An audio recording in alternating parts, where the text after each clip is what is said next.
الحمد للہ والصلاۃ علی اہلہ اما بعد۔ اگر کوئی شخص اپنی کوئی چیز کسی پر فروخت کر لے ادھار کے طور پر، مثلا اس کی گاڑی ہے 10 لاکھ روپے کے عوض انہوں نے ادھار فروخت کی، اب اگر وہ یہ چاہے کہ میں واپس اپنی گاڑی کو خرید لوں خریدار سے، تو اگر انہوں نے قیمت وصول کر لی ہے، قیمت وصول کرنے کے بعد دوبارہ خریدنا چاہتا ہے تو پھر جس طرح بھی وہ چاہے خرید سکتا ہے، کم قیمت پر بھی اور زیادہ قیمت پر بھی، یا جتنی قیمت پہلے سے انہوں نے وصول کی ہے اتنی ہی قیمت کے عوض وہ خریدنا چاہتا ہے تو خرید سکتا ہے، شرعاً اس کی اجازت ہے۔ اور اگر انہوں نے قیمت وصول نہیں کی ہے، بعض پیسے تو وصول کی ہے، کچھ حصہ قیمت کا وصول کیا ہے اور کچھ حصہ باقی ہے، یا پوری کی پوری قیمت باقی ہے، تو پھر وہ واپس اگر زیادہ قیمت پر یا پہلی جیسی قیمت پر خریدنا چاہتا ہے تو اس کی اجازت ہے شرعاً، لیکن کم قیمت پر دوبارہ خریدنا اس صورت میں درست نہیں ہے کہ انہوں نے قیمت کی وصولی سے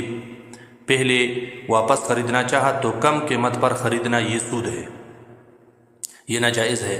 اگر وہ اس طرح کا عقد کرنا چاہے تو اس کی جواز کے علماء نے یہ صورت بتائی ہے کہ اس میں پھر جائز ہو جائے گا کہ وہ پیسوں سے واپس نہ خریدے، بلکہ پیسوں کے بجائے کوئی اور جنس دے دے۔ مثلا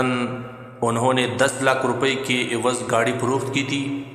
اب اگر واپس وہ 8 لاکھ یا 7 لاکھ کی عوض خریدنا چاہتا ہے قیمت کی وصولی سے پہلے، تو پھر وہ 7 لاکھ یا 8 لاکھ کی قیمت کی کوئی اور چیز دے دے، گندم دے دے یا گائے دے دے،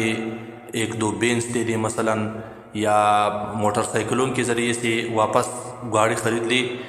کوئی اور جنس دے دے، پیسے نہ دے دے واپس، پھر یا کچھ پیسے ہو کچھ کوئی اور جنس ہو تو پھر بھی درست ہے۔ اور دوسری صورت جواز کی یہ ہے کہ جو چیز انہوں نے فروخت کی ہے اس میں عیب اور نقصان پیدا ہوا ہے، نقصان پیدا ہونے کی وجہ سے بھی وہ واپس اگر خریدنا چاہے تو پھر کم قیمت پر خرید سکتا ہے، اور قیمت کی جو کمی ہوگی وہ نقصان کے بدلے میں ہوگی، وہ سود نہیں ہوگا۔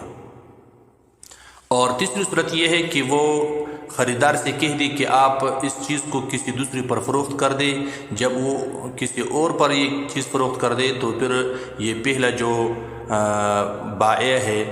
جنہوں نے یہ چیز پہلے فروخت کی تھی، وہ پھر تیسری شخص سے خرید سکتا ہے واپس کم قیمت پر، اپنے خریدار سے نہیں بلکہ خریدار کے خریدار سے اگر واپس خریدنا چاہے تو پھر اس طرح وہ کر سکتا ہے۔ یہ 2-3 صورتیں جواز کی ہیں، باقی یہ مسئلہ شراء و ما باع باقل من ما باع کے عنوان سے علماء نے فقہاء نے لکھا ہے کہ